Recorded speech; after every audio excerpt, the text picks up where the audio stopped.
Donald Trump isn't just admiring dictators now, he's acting like one. Doug Mataconis, Saturday, August 24, 2019. No comments. In the middle of his Twitter rant yesterday about Chinese tariffs, the president went off on a bizarre tangent that ended with him ordering American companies doing business in China to leave and either find somewhere else to do business or, apparently preferably, bring their operations back to the United States. President Trump's extraordinary edict demanding U.S. companies move out of China, delivered in a series of angry tweets Friday, left industries of every stripe scrambling to understand how seriously to take the order, and how the White House might enforce it. Businesses from retail to electronics to home goods, many already under pressure from a months-long US-China trade war, were contacting their industry associations for guidance and awaiting more substantive announcements from the White House. "I'm trying to keep my cool and not get worried and upset, but it's becoming hard," said Maggie Rabel, founder of Litter Gear Bags, a luggage maker based in Vallejo, Calif. She has a meeting next week with an industry colleague to discuss moving more of her manufacturing from China to India or South Africa. She said, "I don't know how much faster I can move or how much more urgency I can have," she said. Late Friday night, as he arrived in France for the G7, Trump suggested on Twitter he would be looking to the International Emergency Economic Powers Act, signed into law in 1977, to follow up on his demand. Trump does not have the authority to duly order companies to leave China, according to Jennifer Hillman, a Georgetown University law professor and trade expert at the Council on Foreign Relations. But under the law he cited, Trump can prevent future transfers of funds to China, she said. First, he would have to make a lawful declaration that a national emergency exists, she said. Congress could terminate the declaration if it wishes, she said. Moreover, even if all this happened, it would not provide authority over all of the U.S. investments that have already been made in China, Hillman said. Other trade experts said Trump does have powerful tools at his disposal to encourage companies to leave. They include continuing to hike tariffs on imports from China, as Trump did again on Friday. The White House could also try to punish companies by cutting them out of federal procurement deals, economists said. The tweet isn't entirely cheap talk, said Derek Sizes, a China expert at the American Enterprise Institute, a think tank partly funded by industry. "We don't need China and, frankly, would be far better off without them," Trump wrote. "Our great American companies are hereby ordered to immediately start looking for an alternative to China, including bringing your companies home and making your products in the USA." The message made public what Trump has been telling companies in private for more than 2 years, said William Riensch, a trade expert at the Center for Strategic and International Studies. "The reality is many companies have been thinking about leaving, anyway." Riensch said, "Labor costs are going up in China, the regime is repressive, and American companies continue to suffer discrimination." He added, "Some apparel and electronics makers have been moving out of China, propelled lately by the U.S. slapping ever higher import tariffs on goods made in China. But few of these companies have been moving jobs back to the United States. Instead, they've been shifting to other low-cost countries such as Vietnam or Bangladesh." Other industries that would like to leave China say they found it difficult to find manufacturing of the same quality and low cost elsewhere. "Companies would love to find alternate sources, but it can't happen overnight," said Jonathan Gold, Vice President of Supply Chain and Customs Policy at the National Retail Federation. "And even when it does, unfortunately a lot of that manufacturing won't come back to the United States. We agree that China has been a bad actor, but we need to get back to the table and work out a trade deal." Some analysts saw Trump's tweets as a particularly aggressive move against Apple and other tech companies, which manufacture many of their goods in China. Dan Ives of Wedbush Securities called Trump's command a clear shot across the bow at Apple and the semi-space, referring to the semiconductor sector. Over decades, Apple has become intertwined with China's electronics assembly infrastructure to a degree that is extremely difficult to undo. In a best-case scenario, it would take Apple 5 years to move just half of its iPhone production out of China, Ives said. In many ways, Apple's rise from an also-ran in the market for personal computers to one of the most valuable companies on the planet is due to its partnership with Foxconn, a Taiwanese juggernaut that manufactures in China. Apple may have come up with the ideas for its consumer products, but Foxconn founder Terry Gou made them a reality, starting in the early 2000s by leveraging China's manufacturing prowess to build sleek devices at such low cost that they were also profitable. Apple has toyed with assembling products outside China in the past, building comparatively small numbers of desktop computers in the United States and exploring iPhone manufacturing in India and Southeast Asia, but the company remains highly dependent on China. Here are Trump's tweets: "Better off without them. The vast amounts of money made and stolen by China from the United States, year after year, for decades, will and must stop. Our great American companies are hereby ordered to immediately start looking for an alternative to China, including bringing Donald J.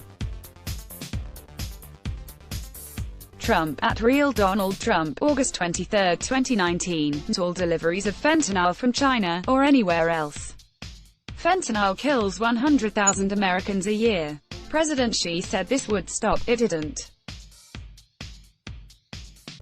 Our economy, because of our gains in the last 2.5 years, is much larger than that of China. We will keep it that way." Donald J. Trump at Real Donald Trump, August 23, 2019. For all of the fake news reporters that don't have a clue as to what the law is relative to presidential powers, China, etc., try looking at the Emergency Economic Powers Act of 1977. Case closed. Donald J. Trump at Real Donald Trump, August 24, 2019. As Chris Celica notes, the president can't simply order American companies like this. Donald Trump can't order American business to do anything. There's a reason the business world is known as the private sector, because it's not owned or controlled by the government, aka public sector. We don't have state-run industry, or media. The President of the United States can't order privately held business to do, well, much of anything. Now, that doesn't mean that Trump can't have any influence. Every CEO will be apprised of Trump's tweets, if they haven't already been, and some, in an effort to cozy up to Trump or because they agree with him about the threat posed by China, will look for ways to divest in the country. But that's very different than companies having to look for alternatives to China because the president said so. They don't. It's not immediately clear, to me at least, if Trump understands that. Throughout his presidency, he has marveled at the total control that authoritarian rulers, in places like Russia and China, exert over their countries and publicly wish he had control like that.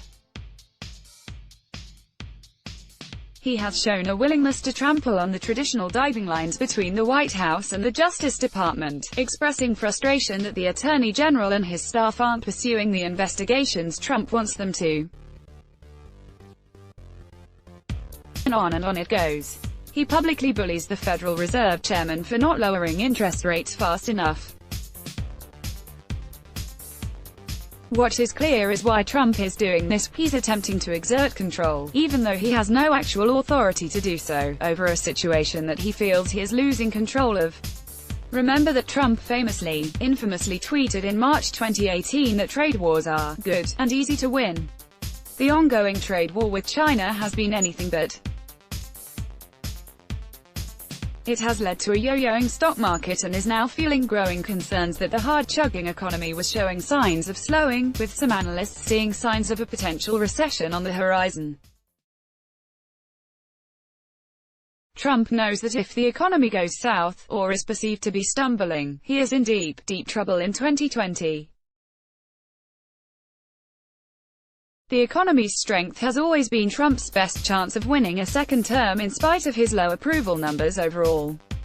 But in a new AppNork poll, more people disapprove of Trump's handling of the economy than approve, a shift that, if it continues, spells disaster for the incumbent.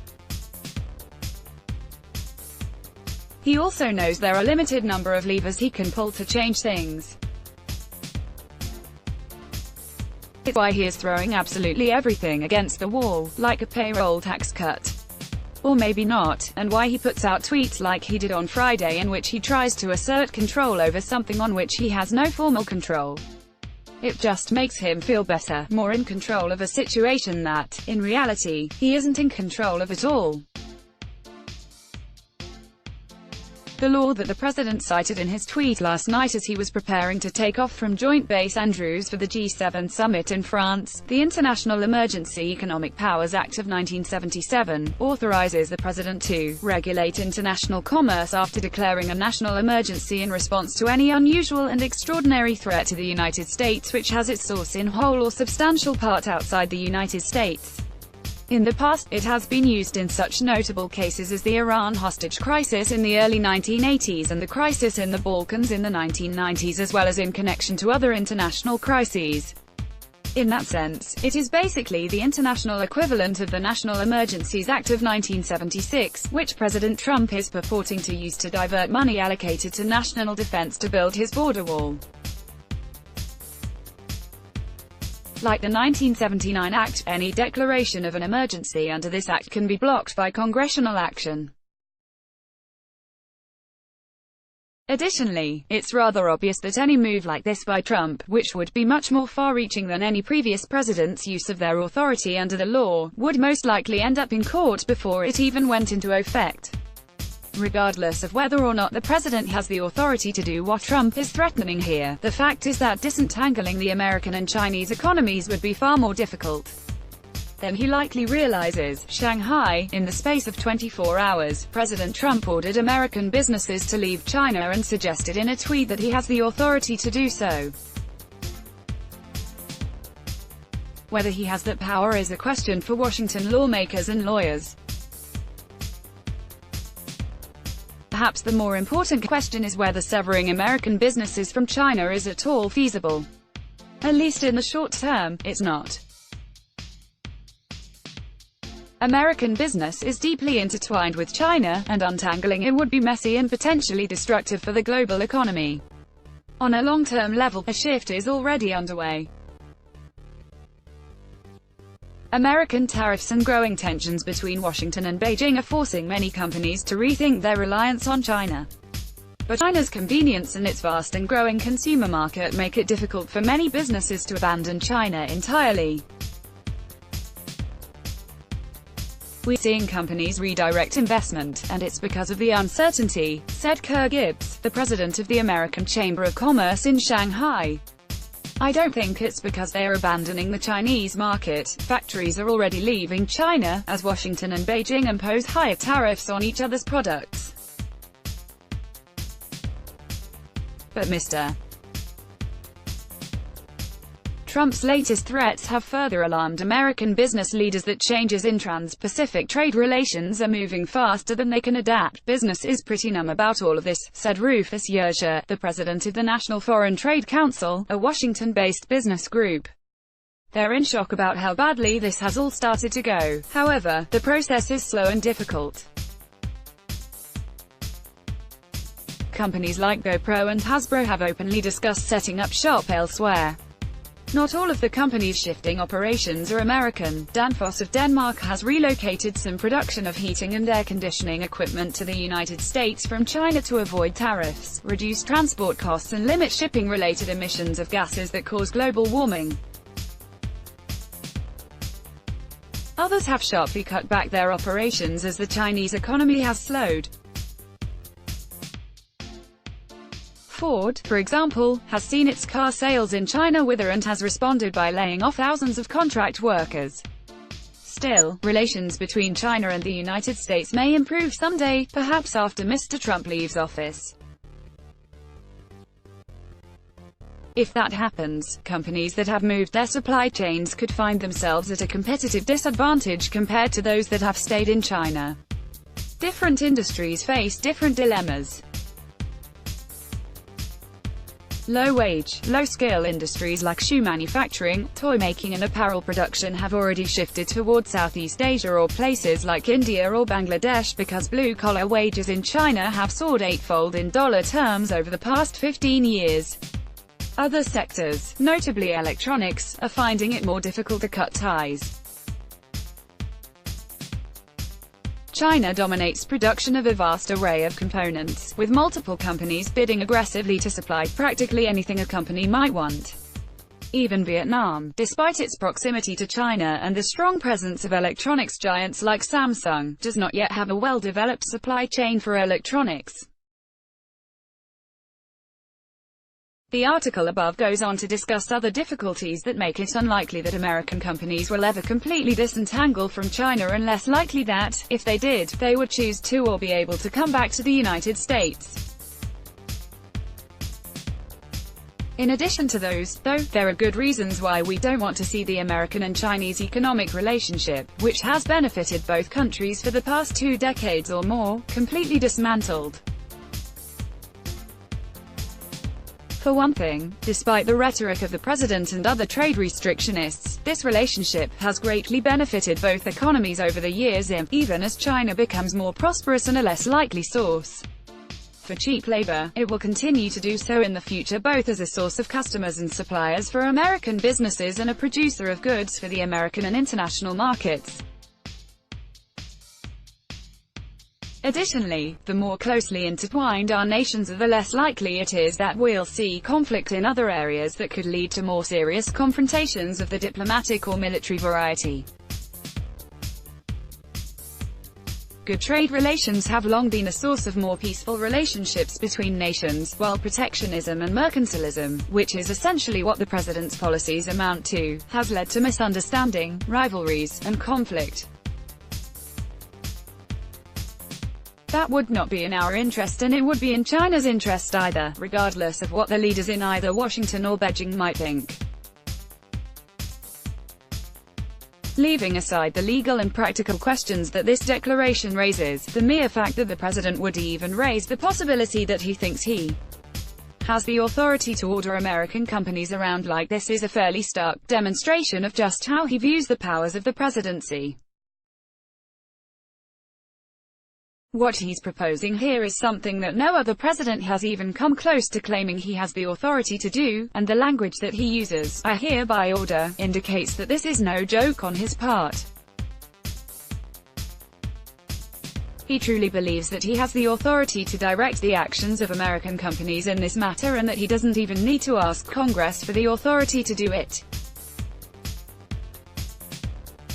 Alongside his affinity for international dictators and his open contempt for the rule of law and freedom of the press, this demonstrates quite starkly where this president's heart lies, and how he views the authority the American people temporarily granted to him when he was elected president on November 8, 2016.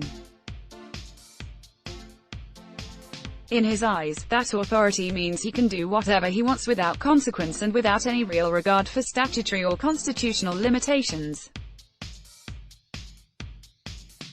It also explains why he admires people like Vladimir Putin, Mohammed bin Salman, Xi Jinping, and Kim Jong-un.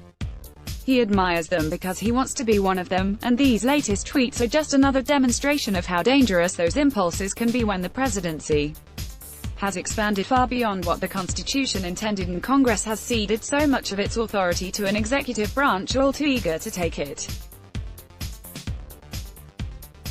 In other words, in addition to all the other things wrong with him, the narcissism, the xenophobia, the racism, and the ignorance, Donald Trump is a power-grabbing megalomaniac. This makes getting him out of office in 2020 all the more important. Let's block ads. Why?